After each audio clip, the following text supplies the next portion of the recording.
Hi, good evening. This is Scott at Scott Trades on Twitter with StockMarketMentor.com and your chart of the day. Christmas is over. We're all looking forward to New Year's, but I keep coming up with this ELF on my chart. This is ELF Beauty, ticker ELF.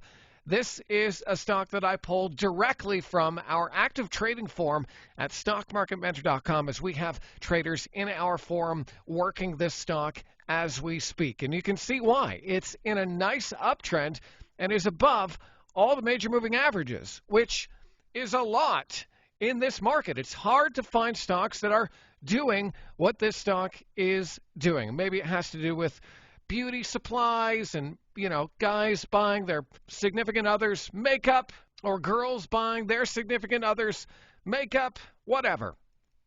Point is, the stock is in an uptrend and above all the major moving averages. I see clear support right now, right around that 21-day exponential period moving average, and we have some clear resistance right around that 56.70 zone. You can see how back in late November it tried to get above, couldn't, pulled back, but it held support right around that 21-day. So this is definitely a stock that I think you should be watching, even if you're not trading it, just because it is definitely outperforming. And if we do get a little end of year short covering, since this one is already near the highs, we could see some volume into this stock. So that's what we're looking at over at stockmarketmentor.com, and hopefully I'll see you on the other side.